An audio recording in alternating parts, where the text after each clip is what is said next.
The White House may not always listen to the Save Darfur activists, but they're happy to be told that they need to use their power more in the world. That's the kind of lobbying Washington can ignore when it wants, but is always happy to hear. So let's just take a look for a moment at some of the counterproductive demands that the Save Darfur establishment has put forward. One of the most common and enduring is for a no-fly zone. Typically, this is envisioned as something that would be declared and enforced by NATO countries or a coalition and would make use of French or American air bases in the region. Well, one of the principal problems with most variations of this proposal is that it would basically ground all aid flights, and that's because the aircraft used by the aid suppliers, it's an identical model to what the Sudanese government uses, and they can simply repaint the planes to make it look like they're aid planes, and they've done so in the past. So essentially, all planes have to stop flying over the airspace, which would seriously disrupt aid operations, and for this reason it's been opposed by most aid groups that are operating on the ground. Well, so it's a rather strange demand to put forward. Another call to action in the early days of the Obama administration was to ask that Obama appoint a special envoy to Sudan and Darfur to focus White House attention on the issue. Well, it's hard to imagine a more bland demand to put forward, because rather than highlighting what you think Washington should be doing, you're in essence just saying, pay more attention. Well, of course, I mean, if Washington's policies are bad on the issue, you don't even really want them to pay more attention. So, when Obama finally appointed Scott Gratian, he ended up disappointing them by making conciliatory comments towards Khartoum, and so now they're very upset with him, and there's some calls for him to be replaced. But, frankly, I think Gratian is just, he's more honest than the politicians about what Washington's policies are. He's a retired Air Force guy, so he hasn't learned to beguile the right people at the right time. Now, in some cases, the lobbying has gone beyond no-fly zones to call for more overt forms of military action. This is envisioned as what's called humanitarian intervention, or the buzz phrase of the last few years is now responsibility to protect. Well, what's rarely explored is what the likely consequence of such an action would be. But there was enough buzz about it that some aid agencies who were on the ground felt the need to speak up. So the head of a coalition of aid groups in Darfur called the Interaction noted the quote, inability of Save Darfur to be informed by the realities on the ground and to understand the consequences of its proposed actions. And he went on to warn that military intervention could, in fact, easily result in the deaths of hundreds of thousands of individuals. The reason is explained by another aid group in the region, Action Against Hunger, which said that quote, non-negotiated intervention could have disastrous consequences that risk triggering a further escalation of violence while jeopardizing the provision of vital humanitarian assistance to millions of people. Well, there's another reason to oppose this beyond the likely consequences. A forceful military intervention, ground invasion with soldiers and so on, is just not going to happen. So Washington has no intention of going that route. The effect is to leave Darfuris with illusory hopes of some sort of some sort of Western Deus Ex Machina. I mean, it's just raising hopes that aren't going to be met. And this has implications because the rebel groups then think they have cards in their hand that they don't have and behave accordingly when they think about negotiating and so on.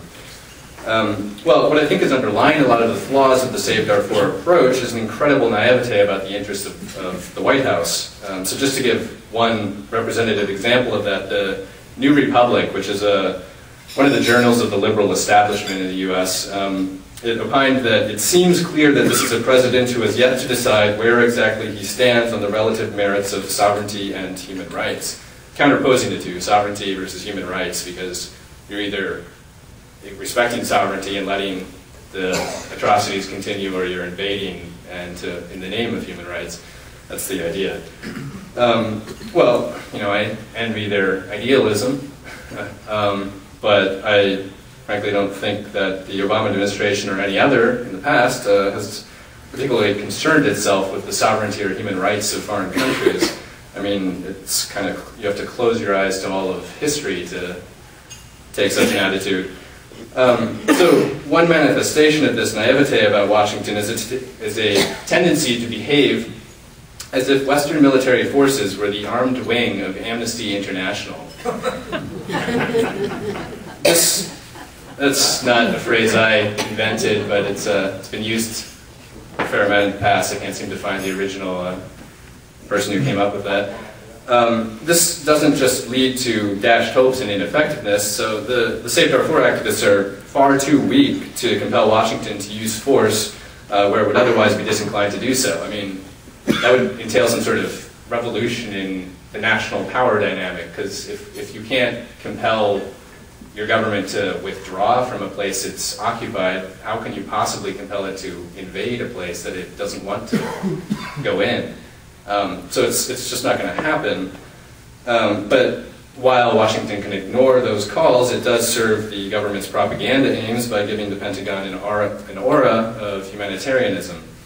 So the kind of absurd conclusion of this armed wing of Amnesty International logic was reached when the celebrity Mia Farrow met with the, and I guess at this point I can't really say I have much conception of who Mia Farrow is, so maybe the older generations in this room might have a better idea of that. She met with the mercenary company Blackwater last year to suggest that they might provide security in Darfur.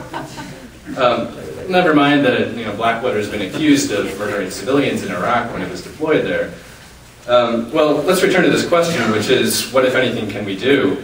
There have been some straightforward steps which were fairly evident for years and never seriously undertaken by Washington or advocated, for the most part, by the activist establishment.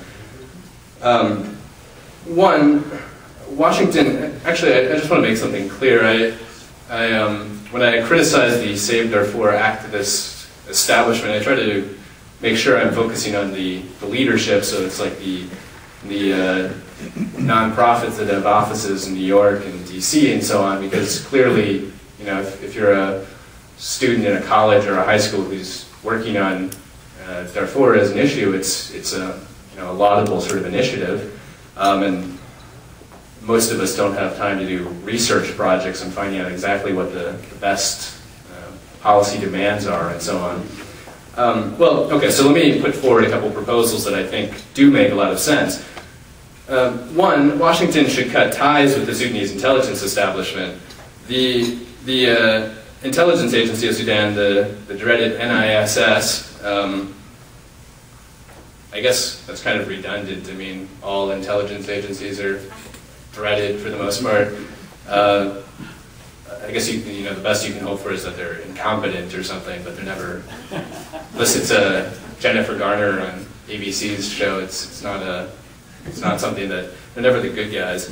But anyway, so the NISS and its leader Salah Abdallah Ghosh have been intimately involved in the violence in Darfur. At the same time, so he's been accused of orchestrating the violence. This Salah Abdallah Ghosh.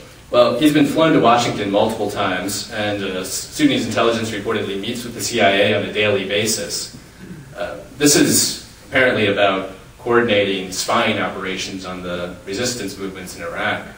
But so there's this close tie here.